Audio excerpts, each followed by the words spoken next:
the number one decision you have to decide is, before you start anything, is who is the customer that you are so excited to serve that you would be happy to talk to dozens of these customers every week. Welcome to the Rising Leader Podcast, bringing forth the new wave of rising leadership and helping leaders find purpose, connection, and results. This is your host, founder of Alluviance, Alex Kremer.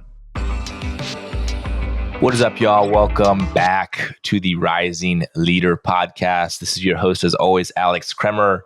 I am joined here by the one and only Mr. David Connors. So first off, David, what is up, my friend? Good to see you.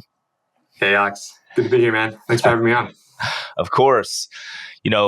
Just to take a step back, the purpose of the show, really, David, and why you're on here is to bring forth a new wave of rising leadership, help people feel a greater sense of purpose, a greater sense of connection with themselves, connection with other people. And oh, by the way, let's drive great freaking results. And, David, you are a person who has a very extensive experience in the art of leadership.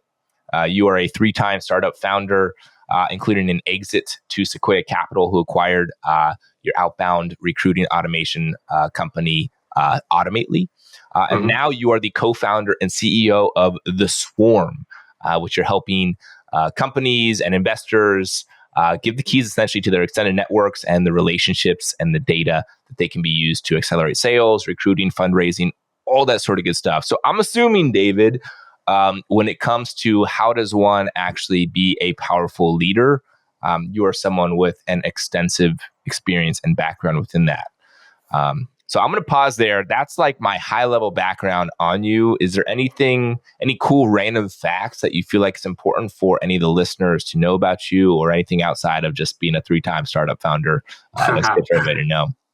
Well, I'm from Australia originally. That's the accent, which a lot of people try and pin down, because I also spent a bit of time in London, and it's I've now been here in the Bay Area almost 10 years. So I've still got the Australian accent, but people are like, where are you from? I'm a father of a couple of young kids, 9 months and 3 years old, and I live just north of San Francisco. Okay. Are you in Marin? Yeah, in Marin. Okay. Beautiful area, Marin. I love that. Mm-hmm. Well, I'm assuming if you have a 9-month-old and a 3-year-old, that your life has some chaos to it. And I'm assuming that if you are an entrepreneur, your life already has some chaos to it. And so I actually want to start there, because so many sales professionals, leaders, who are specifically in the tech space, just, based on most people who I speak with, are considering some type of entrepreneurial journey. I think side gigs are on the rise. People are hoping the side gig turns into their full-time gig. People are feeling a certain sense of what am I doing at this company? I feel like I could be doing more. I guess I would love to hear from you, your journey of entrepreneurship. Has this been something that's been just kind of core to your DNA that you grew up in? Did you always know you wanted to do this? Was this a happen chance, or what's the entrepreneurial journey for you actually look like? Yeah, for me, I think it's something that's always in my blood. I watched my dad sort of growing up, started a variety of different small businesses. And when I was, I think 6, I started my first business, which was a stationery lending business in elementary school, where I had all of my pens and scissors and glue stick and eraser all neatly in my pencil case, and all my classmates would always keep borrowing stuff and then losing it. And I was getting annoyed, that I was so organized, but everyone else was losing all my stuff. So I started charging them 5 cents for every use, hey, 5 cents per lesson. And they, funnily enough, actually, some kids were, had 50-cent pieces and would be like, all right, here's 50 cents. I want to get 10. Ended up making a couple $100 in my little piggy bank that I'd carry around. And then the teacher cottoned onto it and found out that I was charging my classmates for borrowing some glue sticks and scissors, and confiscated the money, and then threw a huge pizza party, and soda and candy for everyone for the whole year. So I was the most popular kid for one day because of that. But that was like my first, foray into it. And I've been starting like, side hustles and small businesses ever since. From like buying a few vending machines in university to importing hobby cars and doing some drop shipping stuff, throughout my early 20s. But it wasn't until I moved out here to the Bay Area that I kind of first got into the startup ecosystem and, went deep on that. And obviously that's the journey that I'm on now. Mm. So once you officially got into, the entrepreneurial journey, I mean, the fact that you sold Automately to Sequoia Capital, you had a successful exit right there. Yeah. And I feel like that is just a rare thing to happen. What is like even the process for how someone goes about starting a company, specifically from that 0 to 1 stage? Just in looking at a lot of your content and listening to previous podcasts, that 0 to 1 stage is something that you seem to specialize on, that you've got a defined process there. 0 to 1. I would love for you to just kind of share a little bit more about that stage. Yeah, I think the stage that I enjoy the most, it's this creative expression almost. You're kind of building this thing that's never been built before, creating something out of nothing.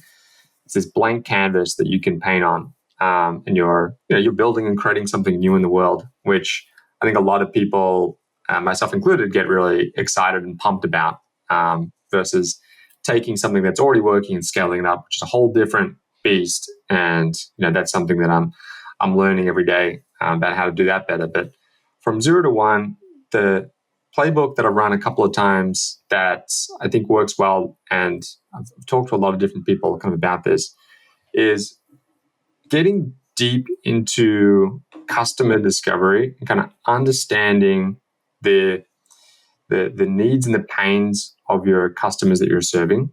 And this can take many different forms. This could either be yourself as a customer that's experienced this pain so deeply and intuitively that you just know it. So you're going to go and start a company that solves that pain, either through a product or service. The way that I've done it before, where I didn't have that personal firsthand experience, was I started as, you can think of as like a one-man consulting shop. And putting on my management consultant hat, I would work with these customers who were founders of startups, and would basically go into them and saying, like, what's your number one biggest pain point right now? And having about 100 of those conversations, lots of coffee chats, lots of trying to meet people that you didn't have in your direct network, but getting every time you have a coffee chat, ask for 3 people who might be interested in what you're doing to get introduced to them, have coffee chats with those 3 people, and you kind of expand out from there. And then figuring out what you can get paid for today to solve that pain. And what you're doing is, at that point, you're not building a product, you're controlling the outcome that is going to help relieve that pain of the customer. And for Automately, for example, what that looked like was, the pain was, we can't hire engineers fast enough. And when we post a job, the quality of those applicants is really bad. And the ones that we actually want to go and join Facebook and Google, and we can't compete with them. And there's this real burning pain point, because they had money. There was like VC-backed YC and 500 startups companies, but they couldn't bring the engineers in to build a product, and they're running out of time.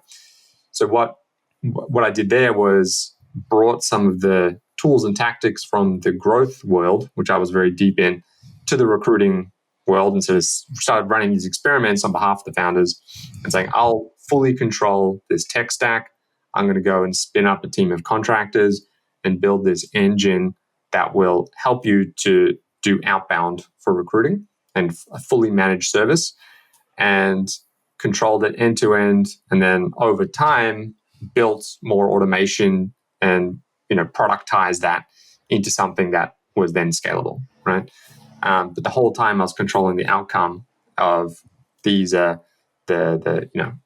interviews that we're putting on the calendar with the founder, and then the rest is just like this magic box for the customer. They don't really know exactly how it's all being done, but they get the outcome they want, and it makes them happy.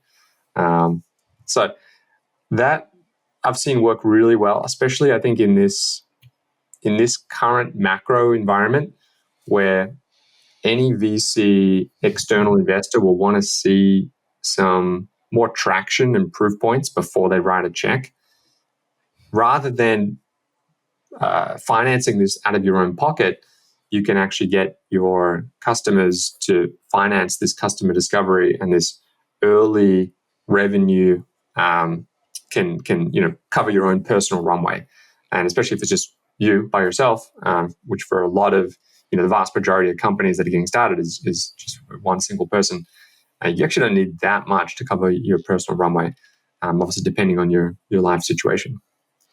So you're actually making your customers fund your customer acquisition. Is that what you're saying here? Mm-hmm. Yep. And specifically, so I mean, if I'm starting my company, right, or I'm in this entrepreneurial journey, or I'm considering, leaving and starting my side gig to do this, and what does that actual process even look like? Am I just trying to reach out to a whole bunch of people who fit the persona with which I'm trying to sell to and start to have coffee dates with them, or how does actually one go about doing that? Yeah, I think the number one decision you have to decide is, before you start anything, is who is the customer that you are so excited to serve that you'd be happy to talk to dozens of these customers every week, and you wouldn't get bored or like put off by it. And I think that's like, I see a lot of founders who are serving these customers that they're just not really interested in. Like, either it's an industry that they have no experience with and they think it's not very exciting or interesting to them, or it's something that's something maybe they've been doing for a long time and they have experience in it, but their heart really isn't in it. I think the most successful founders are the ones who can identify the customers that they get so pumped up and excited to talk to, that they want to solve that pain. So it doesn't feel like work, right? You're like really just genuinely interested and curious, and it sparks this intrinsic motivation to go and solve this problem. And it then, the customers can pick up on it as well. And so when they actually see the genuine, authentic enthusiasm and excitement that someone's building for them and for like their pain point, really wants to understand them, see and sees the world the way they do, it's a really magical thing. And yes, that's where I'd sort of start. Is like, pick a customer and then go and talk to as many as possible, at least 50, probably closer to 100 if you can.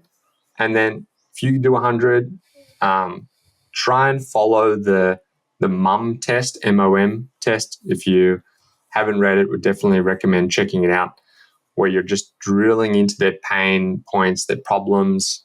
You're not leading with your solution at all, and you're just deeply understanding where they're coming from in their world. You do that a few dozen times, you're going to see some through lines pretty quickly. And then you can start getting into the prototyping, maybe making some mock-ups, maybe you have a designer, maybe you don't even need any sort of front end. It could all just be this back-end managed service that you're stitching together some either no-code or low-code or off-the-shelf tools. Maybe it's just all done in a spreadsheet. Maybe you spin out some contractors on Upwork. There's all kinds of different ways into solutioning, and there's so many great tools that are available these days, especially with some of the recent generative AI tools that are coming out to help you with design and things like that.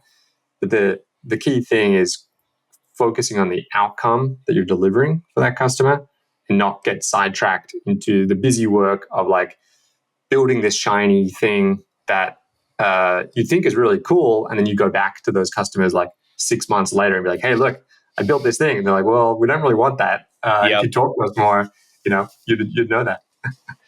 Well, I think you speak to something really important there of people get distracted by the bright and shiny toy, Mm. the cool product, the cool company. But the most important thing really is, do you care about the problem? Are you interested in talking, the lexicon that your prospects and customers are talking about? When I joined Outreach back in 2018 and we were selling to sales leaders, the thing that I cared most about, to be honest with you, was like, I wanted to simply become a better sales professional, and I wanted to move into a sales leadership role. So when it came to how to prospect effectively, how to do effective discovery, how to build a great proposal, when it came to how to build a great team, how to hire effectively, how to create a scalable process, I just wanted to know that myself. Like, I would have paid money to attend a course or be part of a program. I actually did, join a sales course to do that. And then when it came to actually selling the product, right, and talking with VPs of sales or CROs all the time about like, hey, how do you think about sales? How do you think about scaling? How do you think about leading your team? Where do you feel the biggest gaps are within your sales process? It wasn't just for me to sell the product, right? I was just curious. I was like, I just really want to know what the answer is. And hopefully that's going to help me to be able to position my product more effectively there. But it's like, every single day as a sales professional, as a founder, as a leader, you're talking about, sure, your product, but mostly you're talking about the problem. And you're talking about the need or the requirement to fix the problem. Yeah. And if you don't have this innate desire or interest or curiosity, like, oh man, I want to learn all about this, you come flat. Your voice isn't coming from the right tonality. You're bored by it. Like, it's, it's such an important part that I think that's just so dead on what you're saying there. Yeah. And I think life is short. Like, pick something that you're going to be jazzed about waking up in the morning and working on. And, I think that the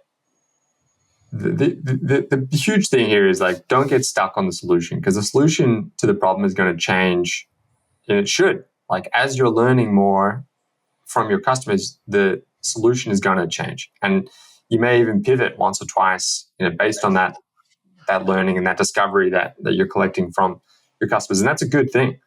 And it's like almost zero unicorn companies have the product today that they first started with. Like, almost everyone has some pivot story, or like the time to product market fit is like at least like 1 to 2 to 3 years, and it's super normal. So I think like getting into that kind of, let's run these experiments, let's learn, let's continuously be changing, evolving the product is really, really the healthy mindset.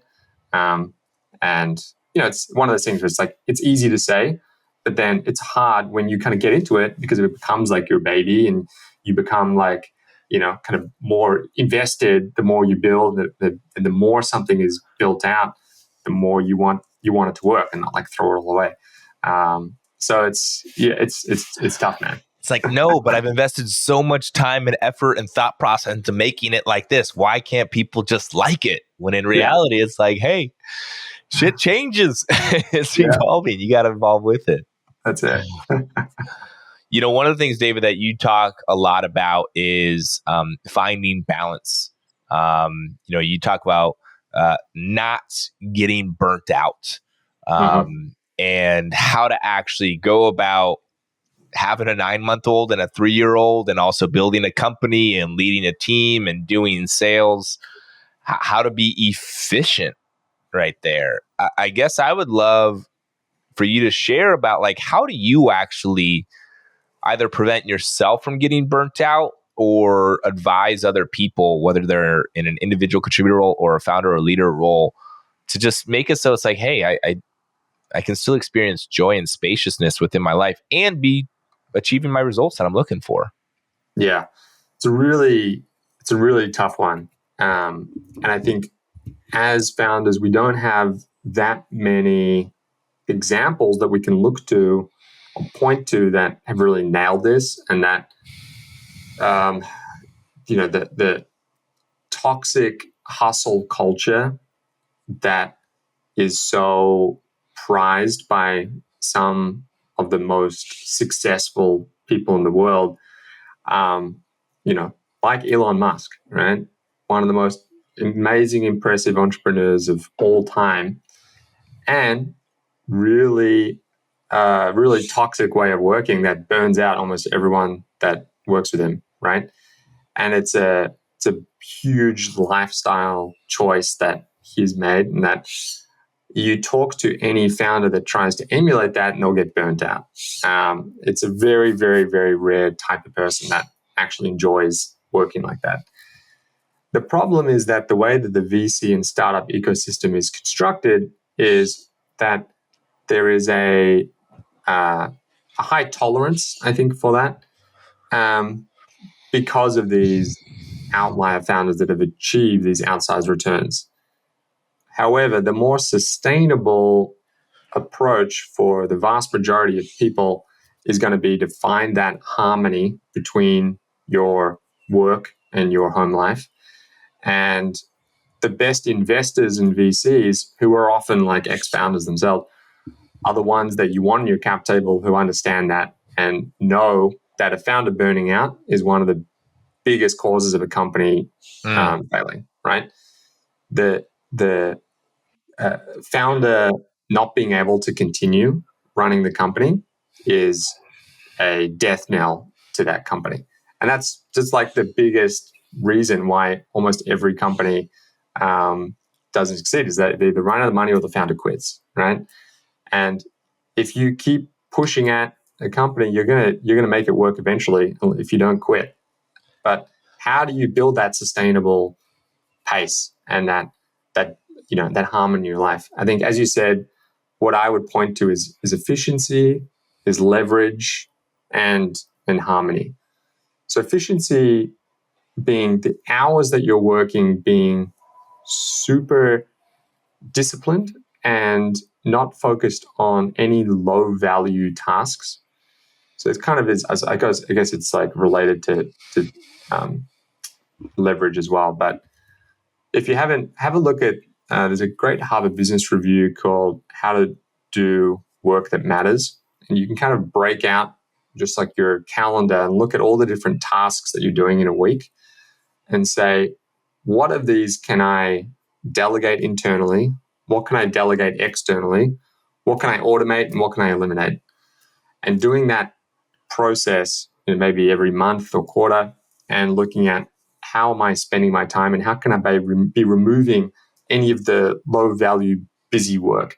So as an example, in my first company, I spent almost 50% of my time on back office ops work, creating invoices, sending out invoices, chasing, payments for things, doing regulatory compliance stuff, doing taxes, doing HR, admin, like all of this stuff that wasn't actually contributing toward building a product and selling it and building it and scaling a company. And for this company, from day one, I partnered with a back office as a service called Levy, which is amazing. And I think all founders should use something like this. And they just fully manage your finance, HR, and legal and compliance. And they just do it all. Like it's a couple of grand a month. And it's like having a, full-time ops person that just knows all of the different things that you need to do and you just don't have to worry about it, right? So you can build in all these different ways to remove that from your life. And when I talk to founders who are so busy that they, are working like 60, 80 hours a week, when you sort of dig into the hours that they're working, not only are you finding that they're working on very low value tasks, but it's often that they're correcting mistakes that they made because they weren't thinking clearly or weren't in a good mental state. And then that led them to be making poor decisions, which they then had to fix.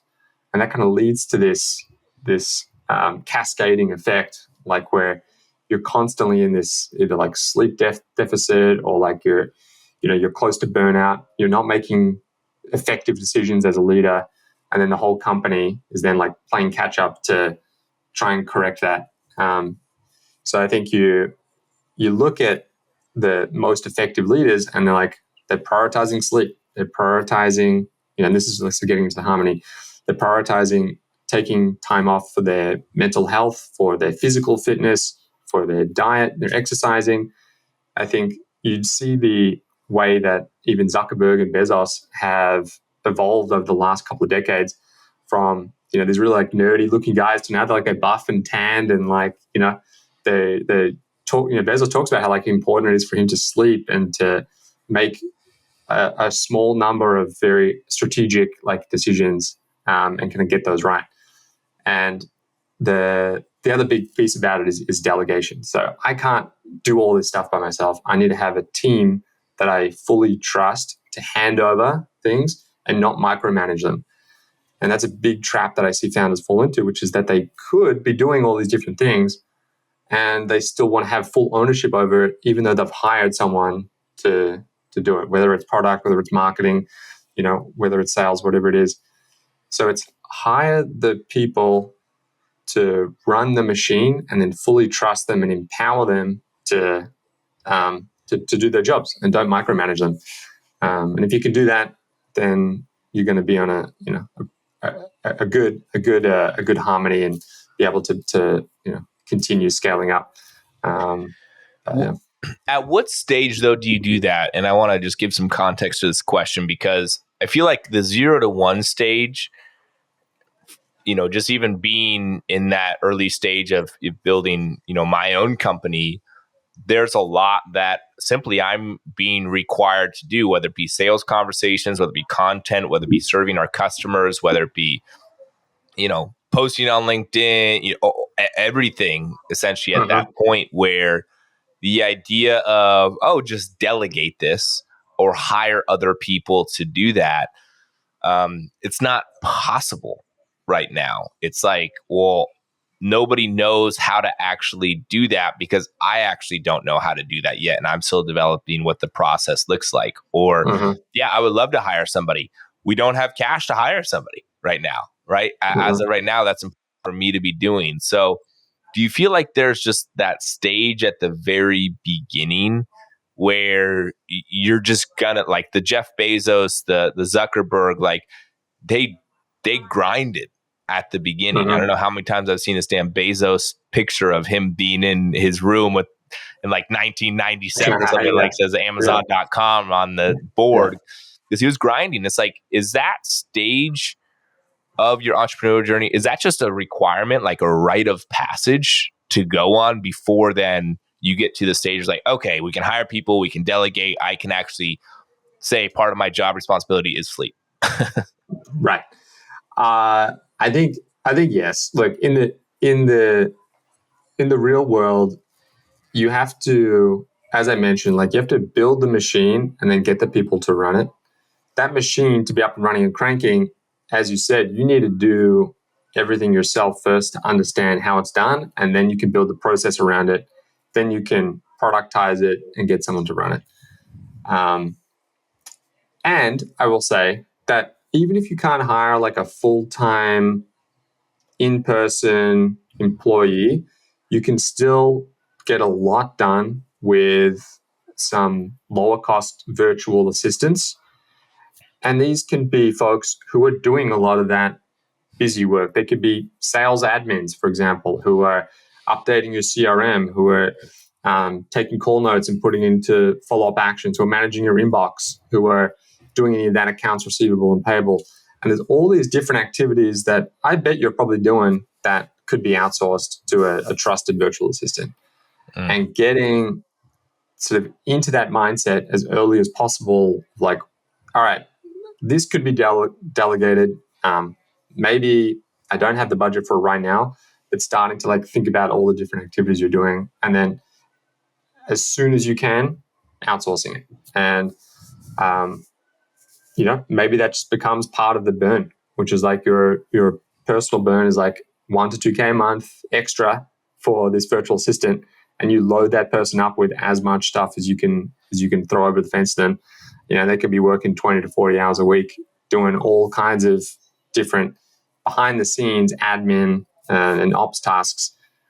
But it's, yeah, as you said, it's tricky to hand over some of the biggest, especially any client facing stuff, any stuff you're like winning work, sales, and then when you're building the product. And that's where I also say, like, it's better to go together, and that's where co-founders come in, right? Someone who's going to be 2, 3, 4 people who you can be sharing the equity and the ownership of what you're building, and again trying to divide up the tasks so it's not so much for one person. And I had this myself, where like I started Automately by myself, and then my best friend from Australia actually moved to San Francisco. He started doing sales for a tech company, and just in the night times we were jamming together, and I was drinking some beers and shooting some beer pong with him, and like just telling him about what I was building, and he was just like jamming with me, and I was like, man, this is super helpful. Like, started just accelerating faster, just having that sounding board and someone who kind of deeply understood it. 4 weeks later, he quit and joined, the company. Within the first 3 months, we'd like 10x the revenue. 9 months later, we sold it to Sequoia. It's one of those things where it's just like such a multiplier effect, having someone else who can share that journey and kind of shoulder the responsibilities, and then obviously supplementing that with virtual assistants and other great AI tools these days that you can automate a lot of the lower value tasks. Mm-hmm. So one thing I just, that's important to talk through here is, you just co-founded, not just, but you're the co-founder and CEO of The Swarm. Mm-hmm. And I think it ties well into, what we're talking about right now, even of just like actually giving companies and investors an ability to, leverage their networks. And so, I would love for you to share, it's like, what is The Swarm, first off? Why did you start it? And also, this is your third startup. What are you doing differently at this one that you've learned from in the previous two? Yeah, great question. It really started when I was at Sequoia, and I saw the power of how these amazing founders were tapping into Sequoia's network.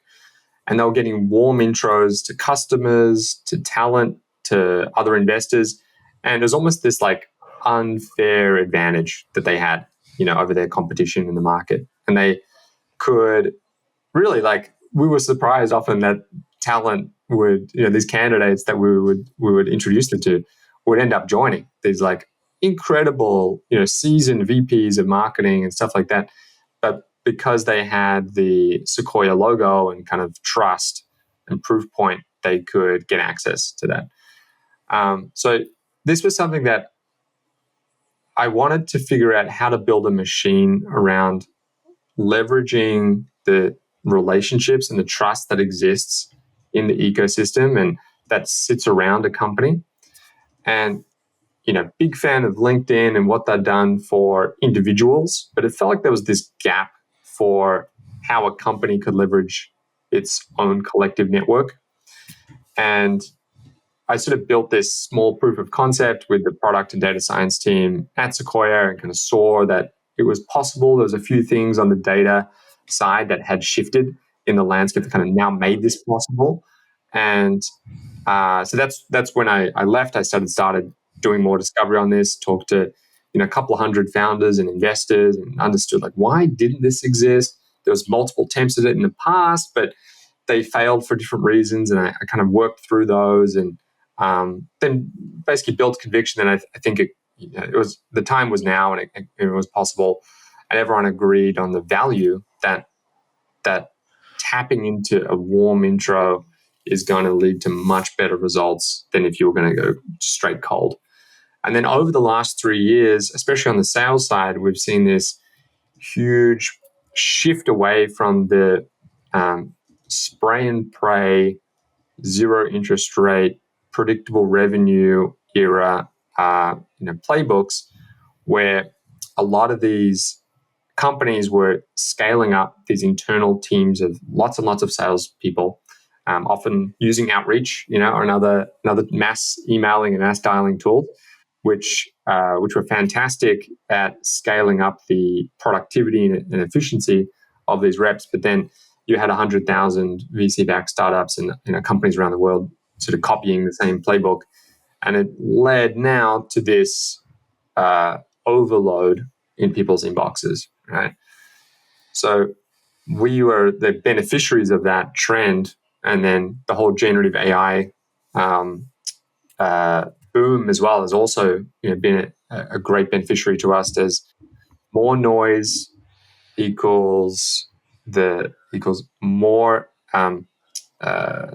impact when you can leverage a relationship and a trust that cuts through the noise from all these other undifferentiated offers. So it's been a really interesting journey where we started this thing as this idea that seemed like it should exist, and then there's been some big mega trends that have kind of been propelling us along and starting to impact us. I think over the next 5 to 10 years, we're going to see a huge shift towards this network-driven, relationship-driven approach of building companies. It's not going to be for sales, but for recruiting, for fundraising, for all other kinds of company building activities. There's going to be a big focus on the trust that company has in its surrounding network, and leveraging that trust, which today has just been really ad hoc and manual, and people know it works, but they just haven't had a way to systematize it, and that's what we're trying to build.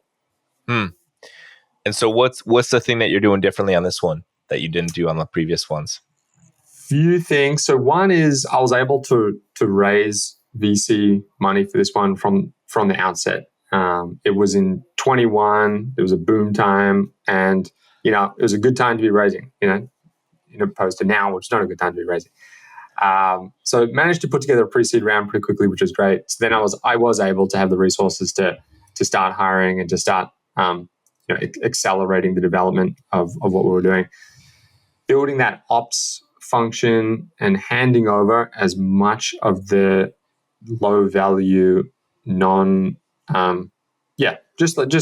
anything I could hand over that I could. I tried to, and tried to retain the most important thing, which was talk to as many customers as I could, getting face to face and in person with as many customers as I could, and then understanding where the outcomes that we could be driving towards, and sort of helping for our customers. And that involved a number of different pivots. We first started on focusing on recruiting, and I thought that was going to be the low hanging fruit. I sort of knew that that area and that background. And then we launched it, and everyone was like, you know what? We're actually now doing layoffs, and we're not hiring anyone. This was the start of 2022, and we are not looking to buy anything right now. They're like, but can we use it for sales? Can we use it for fundraising? And that's where the platform evolved into as it is today. Well, I mean, that's a good perspective. I think I'm taking a few notes here too of just all right, where can I actually start delegating? And I was thinking about it too. It's there's so many sales reps out there, because a lot of sales reps are listening to these podcasts. And are there areas that they can be delegating? Can they find a VA, that can be, creating account plans, that can be developing a prospect list, that, some of these menial tasks they can pay $10 an hour for. There's such easy wins for people who beyond just founders and leaders. Yeah, and I think you mentioned before around content, right? And about LinkedIn, and that's also something we've partnered with an external firm. They're called Outworks. They're amazing, and they help us to produce that content where I'll do a video interview with someone. They'll record it. They'll turn it into some short clips or to some blog posts, things like that. You can do that even just with your friends or with internally at your company. You don't necessarily even have to hire anyone external to do that.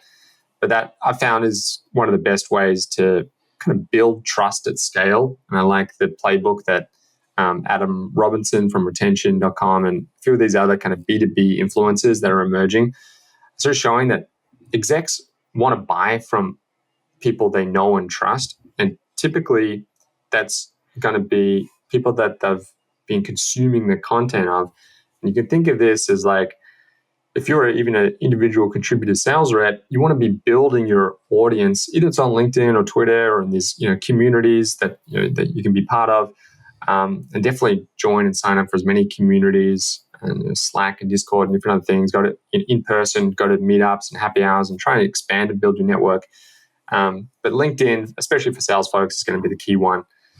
Build that audience, and then just talk about what you're learning. As you're having these conversations with your customers, and play back to your audience what you're learning and how you're seeing people solve those problems. It doesn't even have to be related to your own product. Obviously, if it is, then great, but I think it's like a 1 in 10 kind of rule, like every 10th post, talk about your own product, and otherwise just try and be kind of learning and helping and educating, people. And then when they're in that, 3% of the market that's finally ready to buy, they'll be so warmed up to your ideas that you'll be in their head the de facto number one choice. And they'll come to you and say, "Hey, Alex, I've been listening to your stuff for 6 months now, and I think we're finally ready to grab one of these, one of these tools or whatever it is that you're working on, and let's chat about it." It's your deal to lose at that point. So the product's still going to stand up for itself, but that that approach of building trust at scale, I think we're going to see a huge shift towards that. It's already so big on the consumer side, but B2B influences, I think we're going to see a big rise of that over the next 5 to 10 years. And that's a way that for sales folks who are just getting started earlier in their career can build that asset, which is their audience and their network, that they can take with them from job to job. And that will be a part of their way that they can promote themselves, their personal brand, joining a company and putting them ahead of every other candidate. So it's one of the few things, that you can take with you from each job for the rest of your life, and it compounds. That's what we're talking about, playing these long-term games with long-term people. You be known as someone that's helpful and that's friendly and that doesn't want to just make this short-term sale to hit this quarterly quota. Instead, you're just trying to help everyone and do your best. You're going to get known for that over years and decades, and you're going to be very successful. Yeah. Well said. Well, here's my last question for you. And first off, I just want to appreciate you, David, just for bringing in some wisdom and some experience here on the entrepreneurial journey, and make it so that we don't get burnt out. Because I think it's definitely ever present in today's world. My question for you is this. This show is called the Rising Leader Podcast. David, I'm curious, what do you view as the rising leader? I see the rising leader very much tied to the conscious leadership movement and the, I'm not blanking on the title of the book, I've got it somewhere, but I think it's like the 12, commitments of the conscious leader. Maybe you can find it and put it in the show notes. But the idea that you're evolving as a human over your life and journey, and you're bringing that full self into the work that you're doing, and you're supporting and bringing up everyone that you're working with and that is coming into your orbit. So this conscious leadership, you're intentional, you're empathetic, you're kind of understanding of where everyone's coming out, and you're meeting them where they're at. And I just love that idea that the rising tide lifts all ships, right? The rising leader lifts all leaders. Mm-hmm. So let's all kind of put out in the world what we want to see, and as we said before, they're going to be the most successful. It's going to lead to massive results over your lifetime, and you've just got to surround yourself with people that think the same way, and kind of maybe just move on quickly if you're at somewhere that doesn't appreciate you the way that it should. Well said. Well said. Well, hey, David, I appreciate just you sharing some stuff. I guess if people want to get a hold of you or to learn more about the Swarm, what is the best way to do so? Yeah, LinkedIn probably is the best. I try and put out some posts and stuff a couple times a week. And if you want to check out theswarm.com, welcome to try it out for free.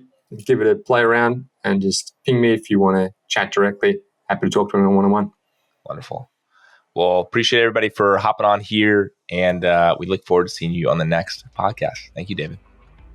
Thanks, Alex. Thanks for listening to the Rising Leader Podcast. Make sure you hit that follow button so you get notified every time a new episode releases. If you know someone who wants to take their lives and their career to the next level, send them this episode so we can all rise together. For more information, check out alluviance.co. We'll see you next time, and in the meantime, keep letting it flow.